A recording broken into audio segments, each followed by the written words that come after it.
Tell me, though, what's his technique? That last strike, it seems invincible.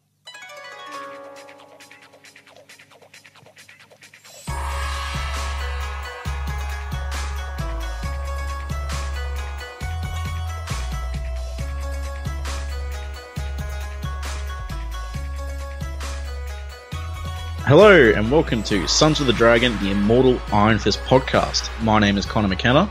This is Karl Stout. And today we are covering Iron Fist number 5, the new issue, which serves as the conclusion to the first story arc in the new series, The Trial of Seven Masters. But before that, there's not really any Iron Fist news, except for the fact that this series is ongoing, as far as we know. Which is awesome. Yes. It's fantastic.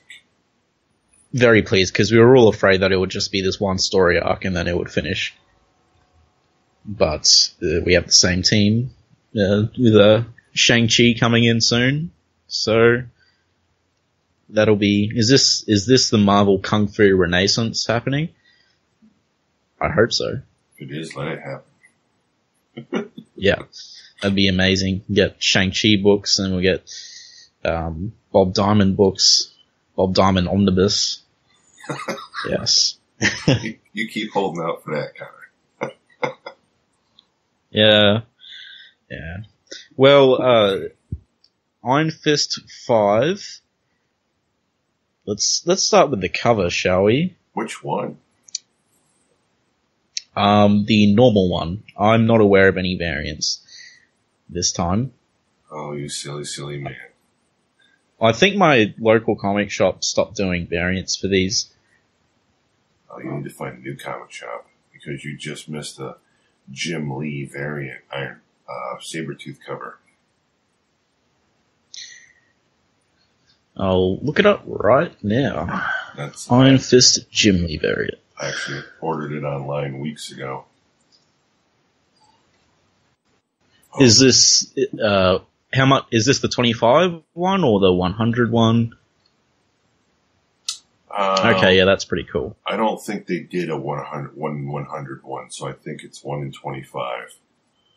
Okay, it's pretty cool, but I'm not a number one Jim Lee or Sabretooth fan, so I will live without having gotten it. Jim Lee is I like Jim God. Lee. I like him. I don't share the same worship status as you though, so. I don't really have worship status. It's just, in college, when I was in college, was when Jim Lee was huge. It's when X-Men 1 came out, where he did all the artwork and whatnot. Everybody. I think most of the... Oh, no, you go. You finish first. Most of the people I knew who were trying to get into the industry, which at one point in time I was also trying to get into the industry, was all trying to emulate Jim Lee. To the point where there was a rumor, well, I can't say it's more than a rumor, because I know some people who are actually involved in it, where apparently so many people were drawing like Jim Lee hired them to draw Jim Lee. And I was literally told that Jim Lee at one point in time had pretty much like 6 artists under him drawing the actual books that he was putting his name on. And he'd have meetings with the artists over the scripts. He'd throw down a quick thumbnail of every page on how he wanted it to be laid out. And these guys who all meticulously tried to draw like Jim Lee to get to the industry would then draw the entire comic from start to finish and then hand it in to Jim Lee. And then Jim Lee would go over every page and make slight alterations and corrections.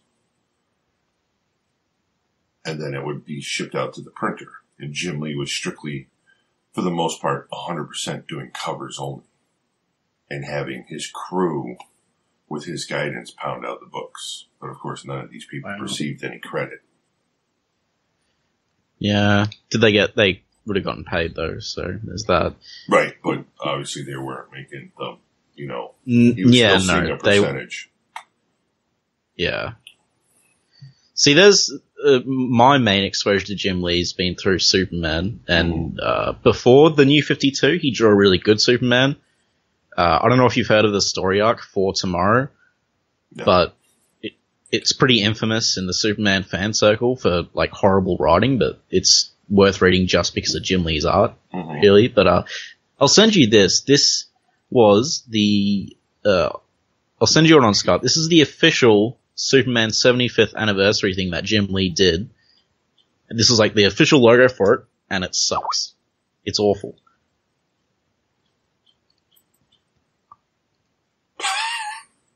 Come on. Really? Yeah. I'm not kidding. That was the official 75 years of Superman. This is the image we're going with. That's wow. Yeah, it's not very exciting. I'll put it in the show notes for everyone who's curious. But yeah, I goofed on that. But anyway, let's talk about the normal Iron Fist cover. All right, we've got looks like a sunset going on in the background. They're in some type of temple, it looks like, because the pillar we have appearing to the right. Iron Fist is in the background, throwing what looks like one hell of a haymaker right. His tassels from his cowl are flapping in the background, about 4.5 feet long. He has a partially charged Iron Fist. And in up close and personal, we have well, I know who it is, so I'm just going to say who it is. We have the Wolf, who he is fighting. The final champion. The final champion. Blood splatter flying everywhere because Iron Fist did come in contact with that haymaker right. A tooth flying out. You have tooth mid-launch in the air. Very interesting, almost luchador-style mask. Yeah. Because in this artwork, anyways, it looks like it actually goes down to the jawline from coming off of the chin. Or from off well, he kind of nose. looks like he looks like a luchador, because look at that mustache as well. Yeah, he's got them, which I don't think he has in the comic, does he? Yeah, pretty sure he doesn't. But then you look at Iron Danny's face in number 4, the cover of that, and it looks nothing like him with that little goatee going on. So, yeah. This cover's awesome, though. Oh yes, all the covers have been fantastic.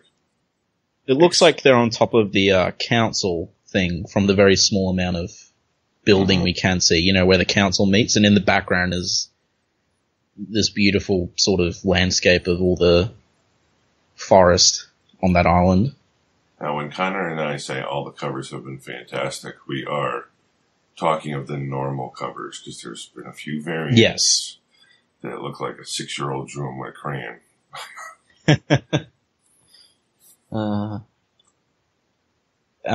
This is my second favorite cover after 3 with the armless champion on it.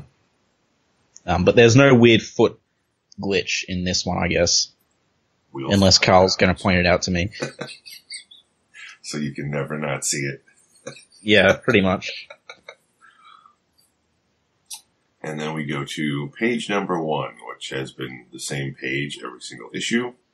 Yep. So Ed Brisson, again, the writer, Mike Perkins, again, the artist, Andy Troy, color artist, again, and, we should give more credit to the color artist, Andy Troy, as well, because that work is just as important as the other two. Because with bad coloring, this would look bad. So remember, kids, thank your color artists. That was a public service announcement. And VC's Travis Lanham is the letterer. Jeff Decal is the cover artist. He must be the guy that's been doing all the covers, right? Yeah.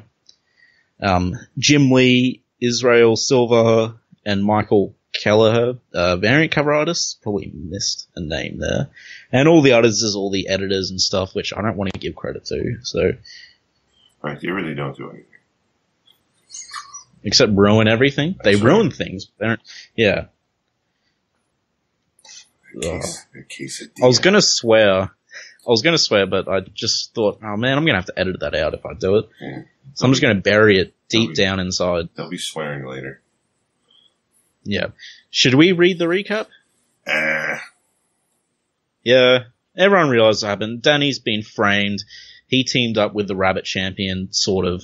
He beat the Rabbit Champion, then beat up two other champions who decided to attack him 2-on-1.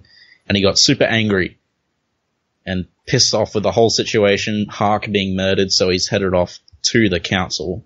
And that is where we pick up. It's the, yeah. First it panel opens with, like, Danny is glowing so footsteps. charged up, he's leaving burning footprints in the ground. He is at sword point, headed towards the High Council building, which looks something straight out of a Tolkien book. It's just missing the eye. And it also pretty much looks like the palace in Kun-Lun itself. Mm-hmm. The spire, which, is Tolkien-esque as well. And then, of course, it's raining, and we have another shot of, like, the entire city going dark, with it looks like the entire city marching with him towards the temple. Needless to say, this art is awesome, by the way. Yes. Although I did spend a good couple of minutes trying to figure out what that first panel was. Before I figured out it was his footprints. His footprints. Yeah. So I'm like, is that him? Yeah, I was pretty confused. But he's pooping magical beans that are on fire. That's his new chi power. Magic poop. Magic beans. Yes. Super. So now we have a guy saying, because when you've just had someone not murder, but decimate every single champion of yours, you're going to point a sword at him and say, don't go any farther. And the sword literally melts when it touches Danny. Danny literally looks back in the next panel, giving him total stink eye. Yeah. And the tip of the sword is actually melting. Like I'm pretty sure we've seen Danny melt stuff before, but like a sword touching him and melting, I don't know if we've seen that before. And it's pretty awesome. Remember ever seeing that. And then we have it's great. Danny flying, pushing open the doors to the temple. And Chosen, whatever his name is, either way, he is a huge prick. Yes. The biggest prick in this series is Chosen, because what an asshole. Now, what I love about this panel right now, is not only is Chosen saying Daniel Rankai, but the guy who pointed the sword that started to melt is behind Danny, like, reeling back like, oh crap. It's a little thing, but it makes all the difference in that panel. It's great. The little details are always the best. And I'll let you handle Prick's dialogue in the next picture. He's carrying on. If the people of Kun-Lun could see you now, if they could see you for what you truly are, a murderer. This is when I started to really hate him, because he is still keeping up this dumb facade. And I don't know. I just hate people like that. Not that I've been framed for murder. But if I did, it would probably be a guy like that who did it. Just saying. Yep. He's pretty much, he knows the gig's up. He knows he's going to get ratted on, but he's refusing to, he's still going with his big giant lie. Well, I feel like he doesn't think he's going to get ratted out. I feel like he's just that arrogant that he thinks everyone's just going to believe his word. And, whatever. Either way, this is the council room where they're all sort of just standing around for like after the evening tea. In their robes. I don't know. And discussing something. Ooh, we want Kun-Lun. Let's discuss things. Blah, blah, blah. It's just what I imagined they were talking about anyway. This man has killed one of our own, yet he still has the audacity to step into our council room. Danny's still glowing. He's like, no! I did not kill Hark. Chosen's men did. Lies! Daniel Rankai is doing what he always does.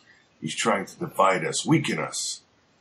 And then from out of nowhere, we hear, Iron Fist tells the truth. I witnessed Hark's murder. Chosen's men are responsible.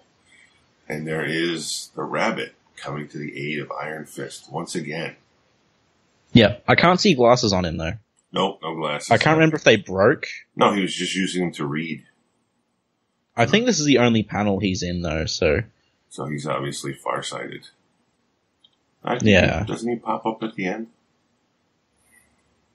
Maybe. Either way, I'm pretty sure it's Choshin, not Chosen, because there's a H in his name. I'm probably mispronouncing it as well, though. If any Chinese people want to hop on the podcast, that'd be awesome. So we don't have to worry about pronunciations.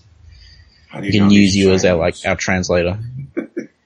Oh, God. Alright, that's it. I'm going to be attacked on Twitter now for this disgusting racism that I just perpetrated. I apologize. I will flay myself 100 times tonight to make up for my sins. Yay. That should cover it. Yeah, he could be Vietnamese. Well, actually, he's not. He's Kun-Lunian, which is pretty much Chinese. You think? Unless you're going by the show. Yeah, I mean, it's a bit of a melting pot, but originally I'm pretty sure it was, like, just Chinese. I mean, it comes from Chinese mythology, and they definitely didn't put any Vietnamese people in there. I'm also pretty sure. I don't know. But, yeah, so Choshin's still trying to defend himself, saying that, the rabbit's joined with Iron Fist, he's been seduced into a lie. I would gain nothing by killing one of our own. This is an insult. And then, when I'm just flicking past this ad, Danny's still glowing and he's still angry. He's pretty much just saying, the only insult that you stole is that you stole Hark's life to frame me. All in hopes of turning me into a villain, the villain that you so badly want me to be. I know who you people are and what you want.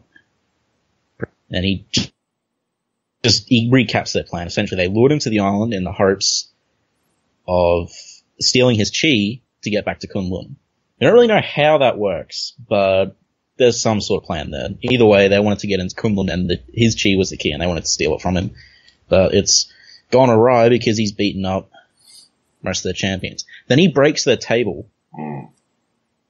If you think I'm going to let that happen, then you know nothing about me. This ends now. And then the wolf, this snarky guy. Without a mustache. Yes. Only if you survive the final trial. You and me, Iron Fist and the wolf, to the death. And then it just cuts, and they're in the middle of this big arena.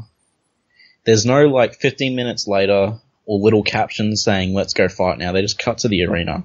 And it felt a bit jarring to me. You just needed that word in the corner, huh?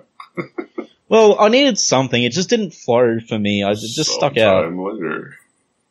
Yes, exactly. Or a little caption saying, Iron Fist saying, or the wolf saying, let's settle this in the... But whatever. It's a nitpick. I literally think the whole thing with the stealing of the chi is pretty much what Steel Serpent was trying to do. The whole... although we know... By stealing the chi, he becomes the Iron Fist, so he is the mantle of the Iron Fist, so he has then some power and can march into Kun-Lun and do whatever they want. Yeah. We're not sure exactly what Davos's plans were, but I'm sure it involves killing a lot of people, and going into Kun-Lun. But yeah, and I'm nitpicking the crap out of this, but the series is so good that I've got to find something to complain about, right? So, let's complain about that. It was in Frasier. A perfect meal is only perfect if there is a small flaw that you can nitpick and discuss. All right. We go to the Coliseum. Is grandstanding. Yeah. Like the typical WWF wrestler in the center of the arena. He looks like one. Looking a bit like a luchador again. It looks like his colors are actually red and black on his cowl. Yep. Not the black and white we were presented with on the cover. Probably because these covers look to be hand-painted, and they are probably done months and months and months ahead of time of the actual issues being done. Yeah. And he's like, this is where your deception ends, Daniel Rankai. This is where both your body and lies come to die. And we have some inner monologue. Yep. Okay, Danny, I hope you know what you're doing here. Either you beat the bastard and prove yourself, or you bleed out on the dirt, proving to them that you're the fraud that they think you are. And we see at this point that the wolf is a pretty big dude. The wolf makes Luke Cage look tiny. Yeah. And he's, you have no idea who I really am, do you? How I know that you're a false champion. And without a knock on the head, we have a flashback. And this goes back to questions that we've been asking throughout this entire mini-series. Mm-hmm. So, let's start, shall we? I was there at the birth of the Iron Fist, the original Iron Fist. Not even going to try and pronounce that. I think his first name is pronounced Quan, though. He was in the 8th City arc of Immortal Iron Fist. Is he the one in hell? Yeah, he didn't die, though, did he? No.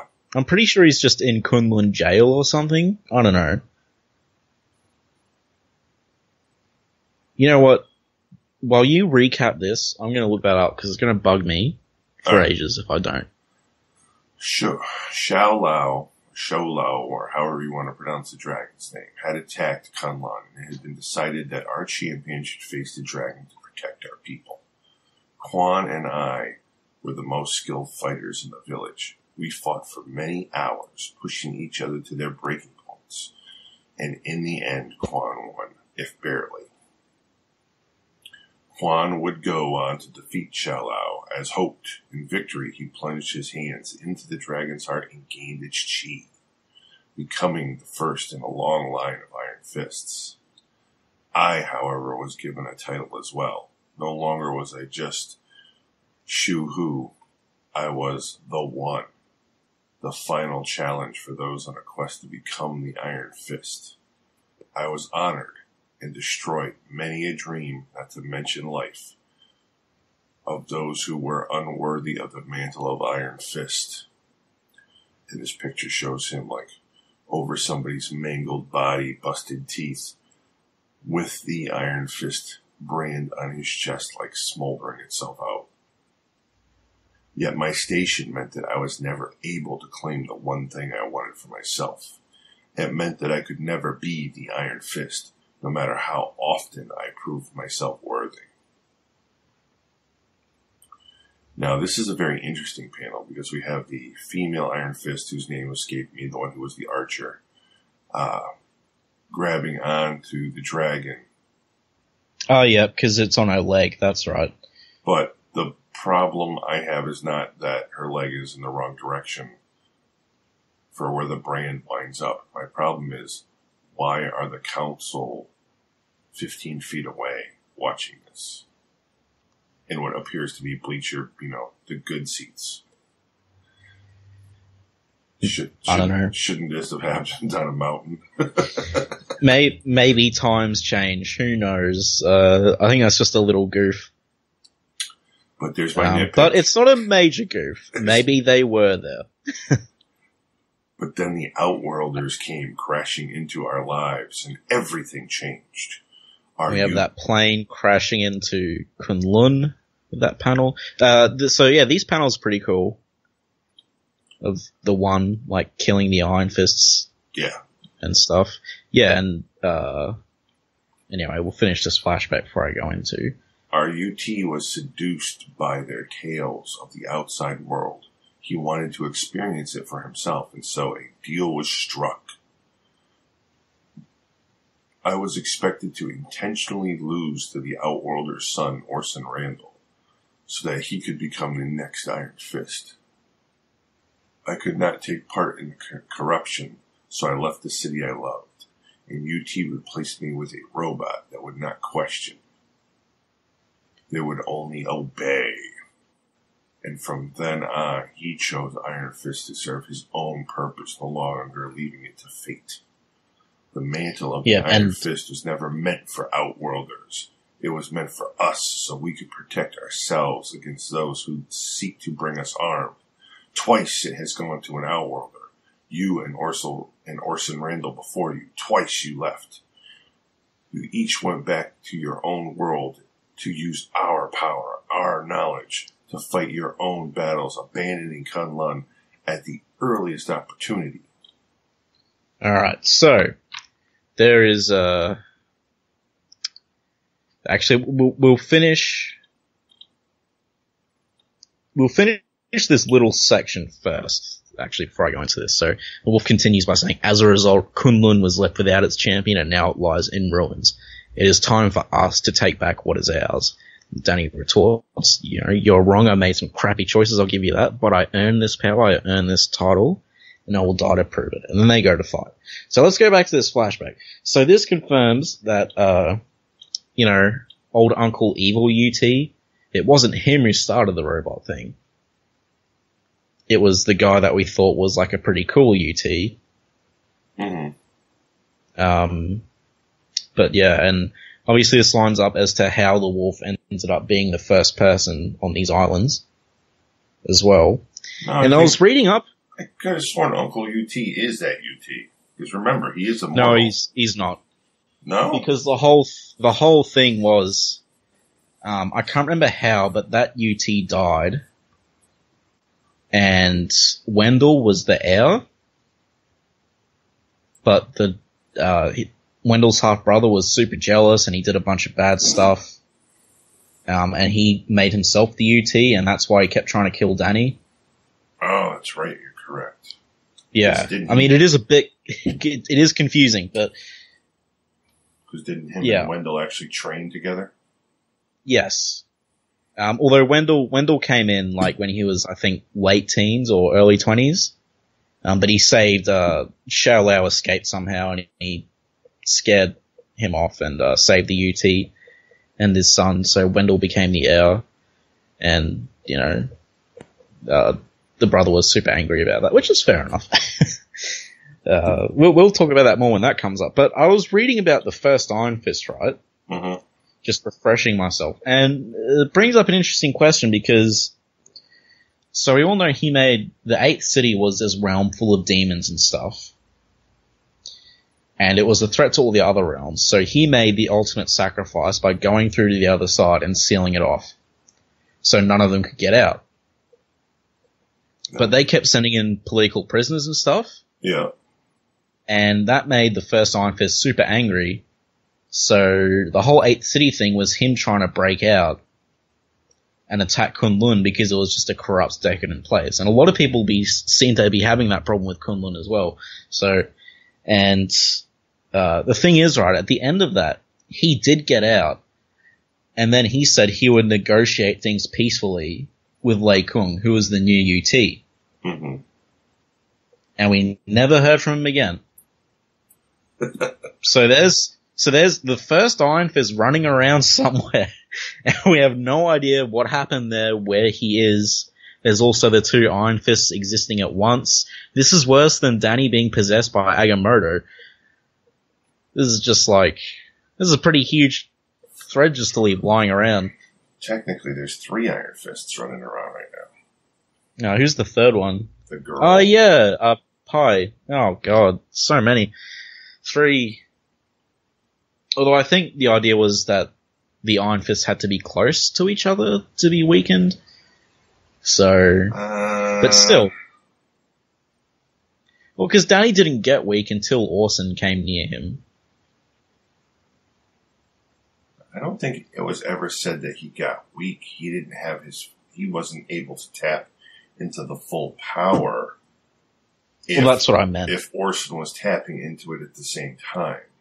Oh, right. Because yes. I believe Orson actually in the comic where we meet Orson, I think he has to use the power to escape like the crazy swan assassin girls or whatever that find him.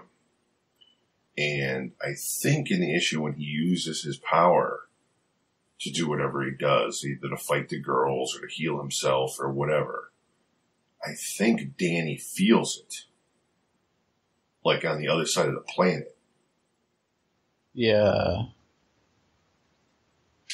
Okay. Well, there's still the first ever Iron Fist who's alive and kicking. Yes. And when Kun-Lun got destroyed, did he die? What's he been doing all these years? Or did he kind of retire like that one other Iron Fist and just give up his power? Because remember there was one guy that did that. It's more than that, wasn't it? Didn't also the girl do that? Because, let's be honest, she got married and had like 15 kids.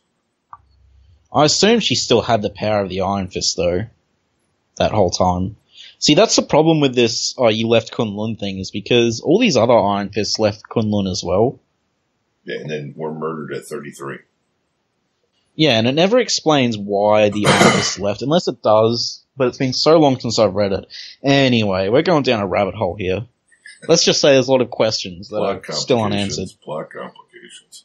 And Brubaker's Immortal Iron Fist run, they still got to fully reconcile that with the original run to make it make sense, god damn it. Anyway, we have Danny fighting the One, the original One, not robot version. That still doesn't answer the question, though. Okay, let's go back to more. Why UT let the robot One lose to Danny if he wanted to kill him? He didn't. Remember? Oh, Danny just beat it? I don't remember, honestly. Yes, Danny beat it. Danny used the Iron Fist to punch its head off.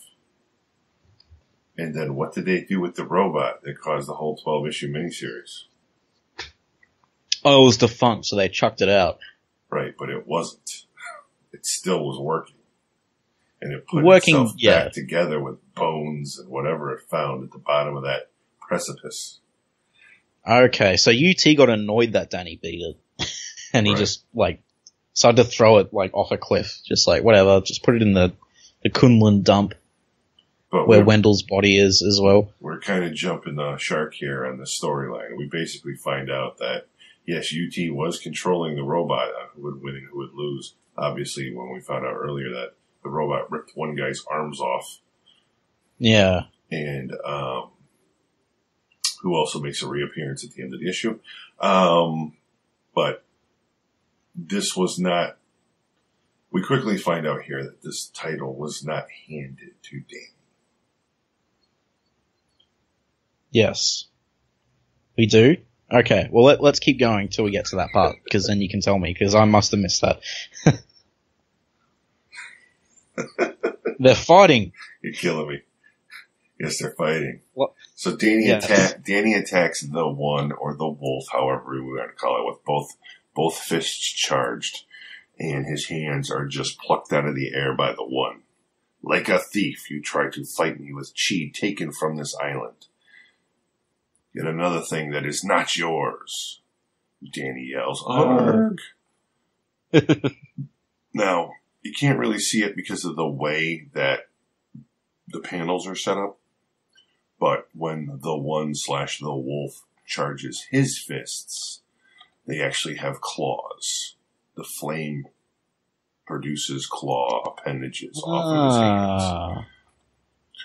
And now the One is like, now, if you are really deserving of the title of Iron Fist, you will have to survive the true challenge of the One. They could have done that paneling better to show the claws off better, honestly. Well, they kind of... Because I didn't even notice. You kind of see it in the follow-up panels, but it is a big thing that he's doing that you can't really see. But again... Yeah, the big reveal for it should be, visible. Little crap. And... for the next 8 panels, Danny's pretty much losing pretty bad. Getting clocked in the face multiple times, kicked down, kicked in the face. He's given some punches in, though. They're just not doing much. Well, maybe one punch in that panel, but yeah. Raging tiger claw slash.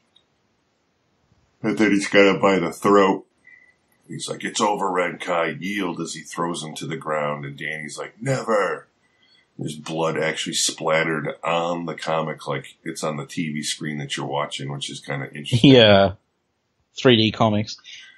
And then he's standing over Danny as he's spitting out blood, going, then you will find your defeated death. And we have some inner monologue of Danny going, I'm losing bad.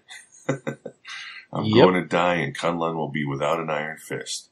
They put their faith in me, and I'm about to let them down. And then the ones coming up on him and saying, when you get to hell, be sure to say hello to UT. And now Danny clenches his fist. I can't. I have to win. Not for me. For Kun-Lun. And we have a Kathoom, where an uncharged uppercut catches the one by the jaw, sending him flying backwards. Yeah. Now Danny's on top of him with a fist fully charged. You can tell him yourself, as he cocks back his right, and thunk, 3 arrows straight into Danny's chest. This Choshin guy. Danny's just standing there going, damn it. Not yelling it, just, damn it. And Choshin comes in and he's got archers with him, and it's like, dude, what is your plan here? How can you possibly justify your actions here? It makes no sense what you're doing. He's just interrupting the arena combat to shoot him with arrows. Well, I think what he's pretty much doing here is we already know from earlier issues that he's not exactly the Wolf's #1 fan. So if anything here, he's a cock-blocking Wolf from being the hero he wants to be in front of all of the people. Danny had the Wolf dead to rights, though. That was just one shot so far, though. Yeah. But Choshin's yelling, end him now, to his archer, and Danny falls to his knees with the 3 arrows in his chest, and then we get a close-up shot of the Wolf looking pretty perturbed with the upper lip disgusted, curling up in the corner. And then he's jumping towards Choshin and his 2 archers yelling, no! And he slashes the archers' bows and arrows, and they are shown broken in half and flying in different directions with the archers that were holding them.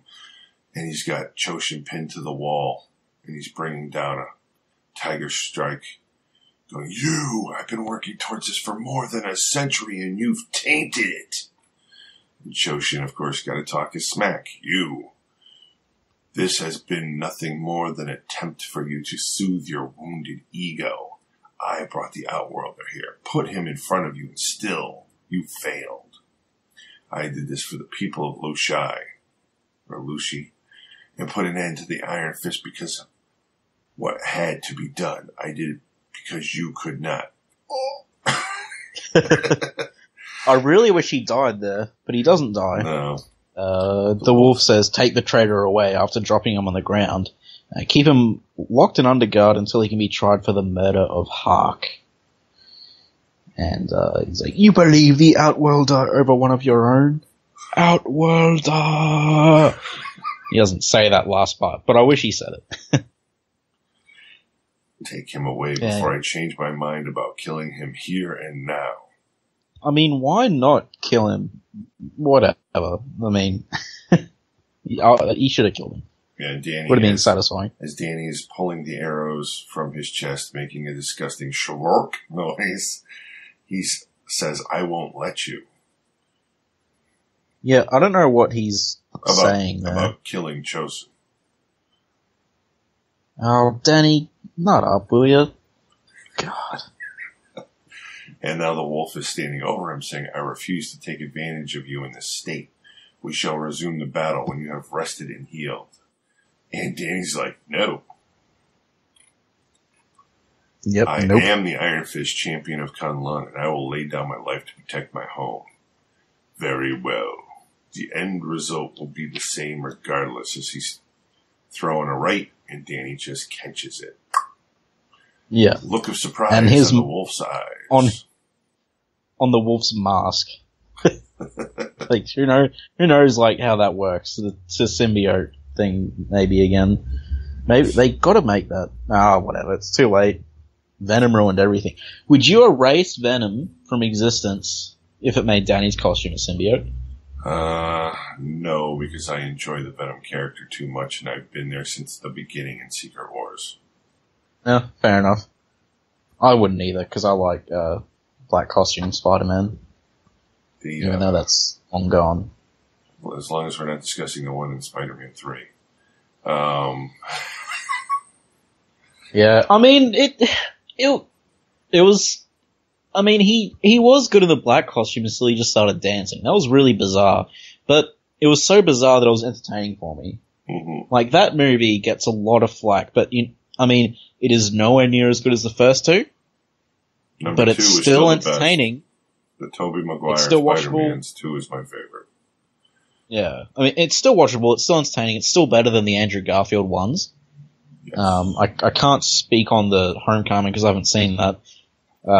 People have been blowing up Facebook about it, saying how fantastic it is, and that's how you do a Spider-Man movie, and Marvel took the reins and ran with it and got it 100% right. I've been seeing all these comments. Yeah, from what I've heard, Marvel's just made another Marvel movie and sucked all the soul out of Spider-Man.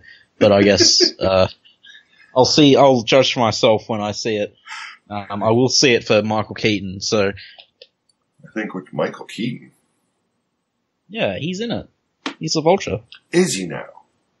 Yeah, that's why I was gonna see it. I'm busting your chops. I was thinking, how does Carl not know this? That would be ridiculous. Have you seen it? No, not yet. Yeah, no, I'm not too excited, but whatever. I mean, I was a big Spider-Man fan, so I'll watch it when it comes out on Netflix, and I'll watch it for free. So I'm not giving them any more of my money unless it's Iron Fist. So, yeah. But anyway, back to Iron Fist from that spiraling tangent of despair. Now that I'm fighting for Kun-Lun, I have purpose. I can tap into my chi. And the rest is like, he's just... kicking the crap out of him? There is, let's see, 1, 2, 3, 4, 5, 6, 7, 8, 9, 10, 11 panels in this one little block. Followed by 12, 13, 14, 15, 16... So 16 total panels of a fight, and the wolf gets in one shot out of those 16 panels, which is the fourth from last. And the moral of the story is, you just have to believe in yourself, and you have the power all along. It's like, this is my destiny. I was chosen. I have no doubts anymore. And now the wolf is bloodied, hot bloody mess on the ground. Danny is over him with one hand on his chest, one hand held back, fully charged, and he's yelling, "Yield!" And the wolf says, "I refuse," and spits in his face. And this kind of sends Danny over the edge a little bit as he does the whole, "I'm sitting on your chest, punching the crap out of your face. Yield, damn you, yield." And then a certain person makes an appearance who Connor thought didn't reappear. Enough! Oh, well, sue me. The wolf has been defeated. Daniel Renkai has won the trial of the Seven Masters and proven himself the true Iron Fist. He raises his arm up to the crowd. And now, several days later... Yes, I was gonna bring that up. Again, it just goes up, skips in time without telling us, and Danny's just standing at the dock to the island. The Enter the Dragon Island. And the reason why I say several days later is Danny apparently is fully healed from every wound he had. Yes. However, he is able to tap into his chi again, so I don't think they ever in any of the books have documented how fast he is able to heal himself. He can heal himself with his chi, but like with Wolverine, they always did like, he can heal from a bullet wound in 20 minutes, crap like that. Of course, that was also 30 years ago. I think now he can heal from a bullet wound in 15 seconds. When we go back to John Byrne, Chris Claremont. You remember the radiation guy? Those two really good issues. Radar. He healed himself from all that. Yeah, he healed himself like that pretty much straight away. Got all the radiation out of his system. And then we go to Defenders, Matt Fraction. Yeah, but then he just had to go take a leak. Wow. Well, he got shot in the chest, and he immediately popped it out with his chi and healed himself. Impressive. So I would say, yes, impressive, he said. And, because Danny wasn't even, he was like the pilot for them at that point. So he wasn't even part of the Defenders. Like, yeah, he just had the ride. It was really bizarre. But, anyway, Yeah, so I'm guessing he can heal himself pretty quickly. But it does, I don't even know anymore. It's really hard to gauge how powerful he is after Immortal because he keeps sort of changing. Yeah. In terms of what he can do. And he's still got an entire book he still has not yet read. Yeah, god damn. Finish that book, dude. What are you doing? Well, let's get to that very soon. So he's at the dock. The other part of the book, though, is that not only remember, there's blank pages in the book because he is supposed to create a couple new things and add them to the book himself. Well, so far he kind of sucks at doing that, unless propelling bullet out a chest is a new technique. And you should definitely put that in there, but... yeah. So now he's just talking squeeze your pectoral muscle and bullet will go flying out. What is her name? The whole chosen thing has thrown me off. I don't know, but she's the rabbit. Patience. She's... yeah. We thought you were a threat, something other than what you proved yourself to be. We know better now. And then there's Danny. Danny's, yeah. You weren't wrong about Kun-Lun. It's not a good place and it could use help rebuilding. If I can find a path back, I worry that if I wait for it to appear in our plan again, it'll be late. It's in the beat. And then Rabbit. He doesn't actually say that. Champion is saying, you'll find the answer in the Book of the Iron Fist. Kun-Lun has always ensured that the champion could return when needed. It's like, alright, well that's good. That seems a bit, convenient. And, if you need help... That's never been brought up before. Shh. How does this guy know that? Remember, he's not even an Iron Fist. He's from Kun-Lun, though. He's a rabbit. Yeah, but he's a rabbit. He's not an Iron Fist. Did Orson just not know? Well, let's be honest. Orson was a bit of a hack when it came Whatever. to Iron Let's Fist. keep going. If you need help bringing Kun-Lun back to her previous glory, we'll be there for you. Until that's the armless champion. Was he the eel or the snake? The snake. Snake. And there's Danny waving off of the boat as it pulls away. Rabbit Champion is waving back. Snake Champion is not waving for apparent reasons. And then we have an advertisement for rum. Wow. Danny striking the Captain Morgan's pose on the bow of the ship. Now I'm going to be a pirate and get some Captain Morgan's rum trademark. Anyways. And then we have next story arc is Pirate Danny. Shang-Chi and Masters of Kung Fu, which we all can't wait for. Yes. Okay, let's start talking about this crap. So, okay, we got this rabbit jerk, and he's like, oh, yeah, no, it's just in the book, dude. You can just go back to Kun-Lun in the book. It's like, hold on. The amount of times we were told it has to be on the plane of our Earth or whatever, and then it turned out that was only due to some crazy gem, but then, I don't know, whatever. Then it turned out Orson Randall literally had something in his basement that could do it. Yep. And then it just turns out it's in the book of MacGuffin. Like, well, I mean, yeah, also Orson was a Silver Serpent in Immortal was building the whole, or not Immortal, the one before it was building the whole portal for the the tram service or whatever the hell he was trying to accomplish. Yeah, with Hydra. Yep. Well, he wanted to nuke Kun-Lun. That was essentially what was happening. He put like a nuke on a bullet train, and then Danny punched it. But yeah, so all of it just annoys me a bit that all of a sudden, he can just go from Kun-Lun back and forth as he pleases. It takes away from that initial choice that all of Living Weapon was about, and all of the show is about, is that he left. But it's like, if he just had the book, dude.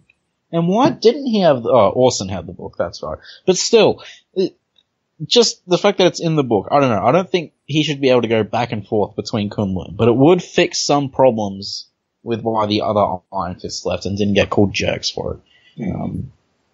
Because Orson left because he totally killed one of the champions. In the comics, it even going back 30 years, it was in fluctuation on the whole popping up on Earth things. I think it was originally, was it 10 years they mentioned, or 15? It was 10. And then later on, in the actual comics, I can't remember, I want to say it was Power Man and Iron Fist where it was mentioned. They said it appeared in that one spot every 10 years. That it actually popped up in other parts of Earth. Yeah. And there was also the bit in Power Man and Iron Fist where, like, this funky green gem that Master Khan made is what let Kun-Lun appear on Earth, and then Danny destroys it, and that apparently means Kun-Lun will never be able to appear on Earth again, but that got retconned pretty quickly, I think. Well, there was also the Jade Dragon, or not the Jade Dragon, the Jade Tiger. Now, this totally screws with the White Tiger, because the Sons of the Tiger amulet, which was the head and front arms of this Jade Tiger, were stolen by Master Khan, put back onto the statue, bringing the statue to life, and Master Khan rode it through a mirror back to Kun-Lun. Yeah. It looked funky as hell, I'll say that much.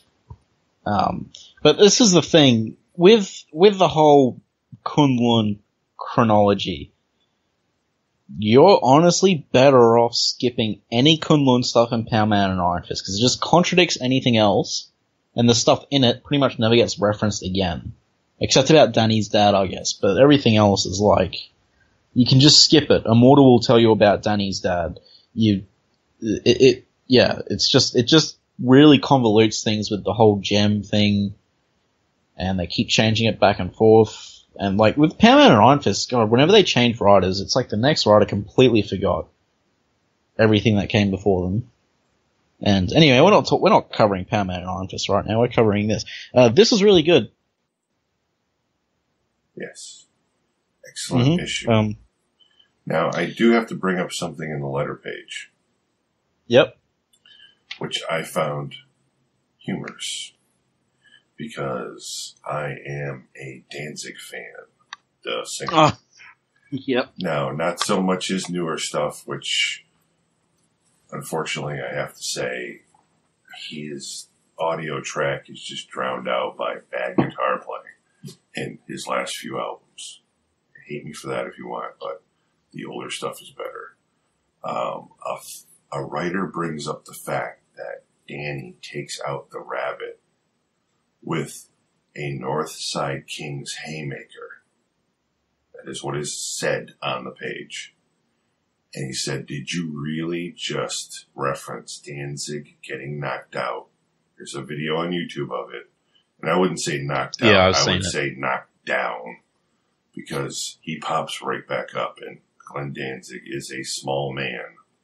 I think he is literally 5'5" compared to the 6 foot plus, 400 pound probably plus other guy that does this oddball out of nowhere spin swing and knocks him in the head.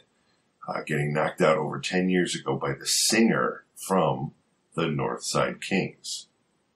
If so, that is freaking amazing, he wrote. And he has answered that Ed has some fun with those names. Yeah. And that he can neither confirm nor deny that is a reference to the famous Punch. But I thought that was humorous, because I didn't even catch it. I did too. Yeah. That was good. Aside from that, though, then there's that guy complaining about the costume.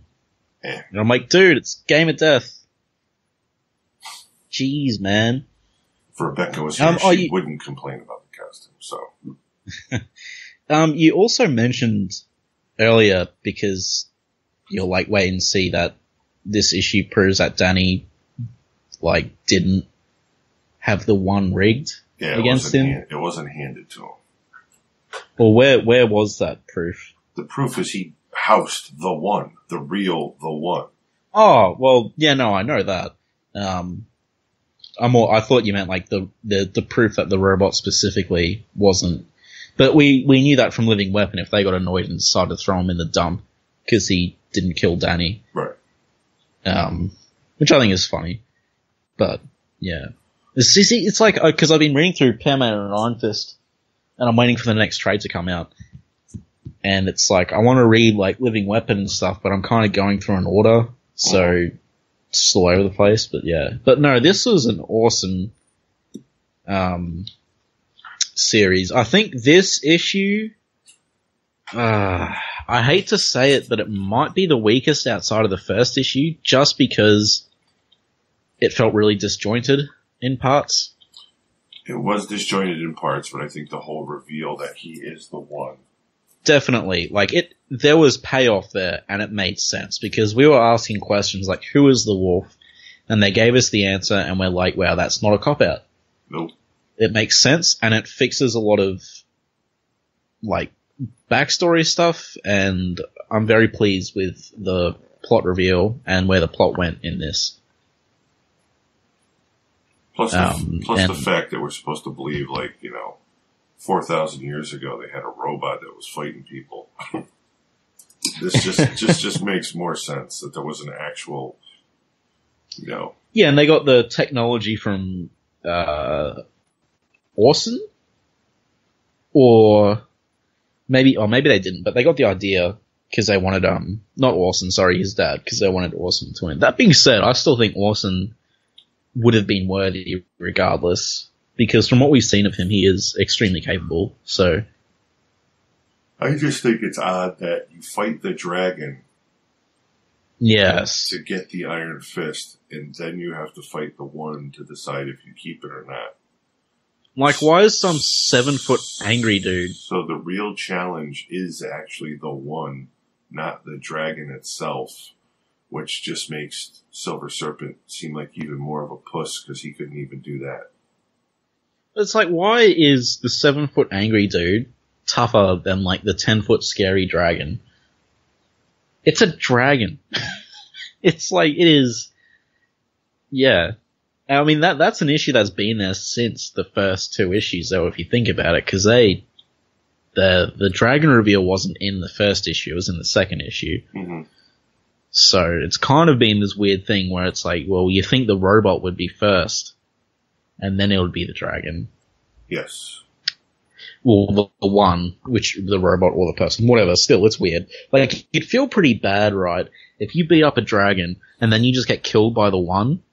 Like, man, that sucks. Also, remember, it's not just the one, wasn't it? Like, first it's 6 guys, and then the one comes out? Oh, yeah, true. Yeah. But again, it kind of would make more sense if that was first. Yeah, no, I completely agree. But, it still makes enough sense, and it just shows that Kun-Lun is a really crappy place. But let's get on to that actually, because Kun-Lun is being rebuilt. Like, it's not corrupt anymore. Mm-hmm. Yes. I get the whole mentality he had of failing Kun-Lun, like, that made sense, because Kun-Lun will never be the same again, and, like, most of it was destroyed, and I do like how he pretty much just had to forgive himself and realize, he is still Iron Fist champion of Kun-Lun to get his power back. But yeah, Kun-Lun's not corrupt anymore. Yeah, we don't know the battles that the Thunderer's daughter is going through right now. Hopefully we'll get to That's that. true. No, we know Prince of Orphans is there. I don't know why he was there, but he's there. And, who knows about the first Iron Fist? Maybe that'll get answered. It won't. He's forgotten at this point. Well, you never know. He was just brought back up. You might find out that he is running the place with the help of what is the Thunderer daughter's name? I can't remember. I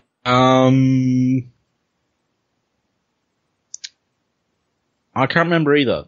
But she's the Thunderer's daughter. And she's blind. Yes. And she was in Immortal Iron Fist, but she wasn't the Thunderer's daughter at that point. I think that was a retcon. It was a really bizarre retcon. Yep. Now. But, yes.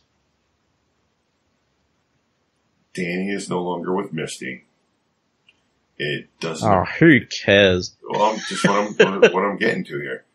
It doesn't appear that Danny is going to be getting back with Misty.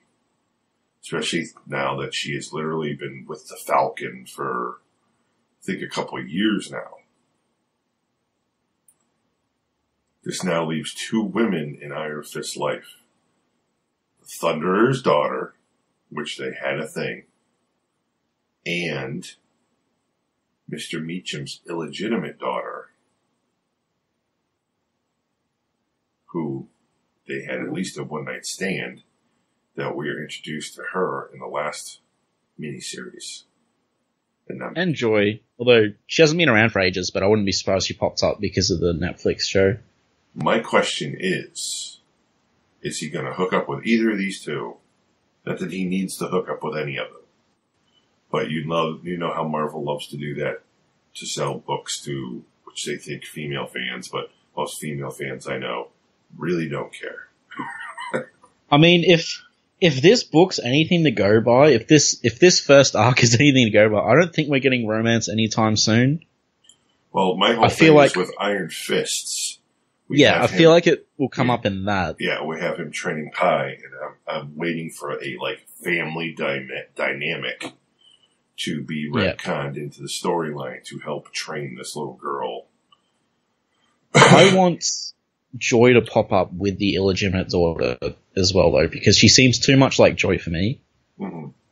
Yeah, they both need to be in the book. I literally want to know how they're going to do that over the whole Rand Meacham industry thing. Or Rand, as it's called now. Because I don't even think... I don't want... Meacham's pretty much been wiped from the title of the company. Now it's just Rand. Yeah. Even though Joy is running the whole damn thing. It's more Hogarth at this point. Joy hasn't actually been in a comic for a while, I think. Right, but it's been stated that behind the scenes, she's pretty much running the company. Yeah. I really hope she's in Iron Fists because they need to, because otherwise this other chick is just like Joy 2. Just really rehashing the storyline. If they have Joy in it, adds more depth to the characters. It adds more depth to this new Joy-esque character if you put Joy in there. Maybe they can relate or something. I don't know. But back to your original thing, I do think that there'll be a romance thing in Iron Fists. I think that might come up. It won't be the focus, maybe, but yeah, it's not coming up in this book though. Unless he romances Shang-Chi, but I don't think that's where that's going, so. But my also thing with the illegitimate daughter is technically a third of that company is now hers. Or can it be a third, or would it be half of the 49% that Joy is part of? Remember, Rand owned 51% of the company. That was his company. That was in the show, though. I'm not sure if that was in the comic as well, or if that was just the show. Warren got brought up in the comic. It probably was at some point. It's brought up very little, and the whole business thing is brought up very little in the original comic. That, there's that two-parter issue with the Tiger Gang. And, the first part of that is Danny meeting Joy to discuss, legal issues of to who gets control of the company. And they all get attacked, and then it's, never brought up again until way later where he's like, alright, I'll just call Rand to clean up the mess. And I think it's in Power Man and Iron Fist that they sort of conclude the Joy storyline. And they're at peace with each other. I'm pretty sure that was, very early on in the Power Man and Iron Fist run. And not the Iron Fist run itself. So in other words, it's always been a weird grey area that's never been explored fully. Except, they explored a lot in the show, which I liked, but yeah, in the comic, it's hard to tell. It's just this grey area at the moment. We know they both have it. Wasn't Danny going to destroy the company at one point? Because it was profiting off Kun-Lun or something? Like, it's just, yeah. At one point, he was pretty much taking all of the money the company was making and dumping it into charities. He's probably still doing that. Although, like, he teaches a kung fu class, doesn't he? Aren't these guys like, oh, where's our instructor gone? He's just been gone for like 2 months. Yeah, he has his own dojo. Yes. And we get a sneak peek at the back issue of the next cover.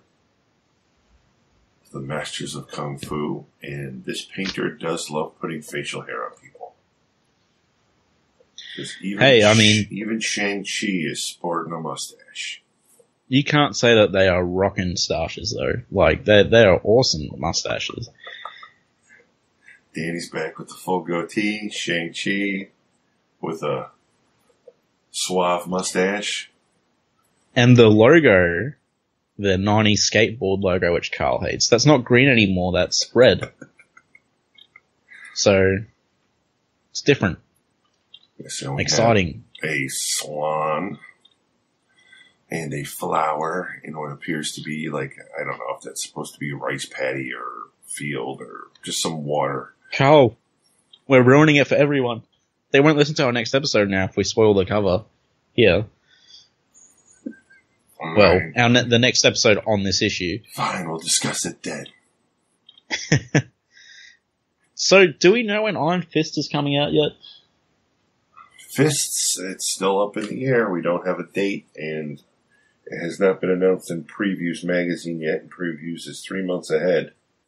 So it's at least 4 months away, we know that. Alright, well, let's keep enjoying this groovy train. We might be saying that every single month.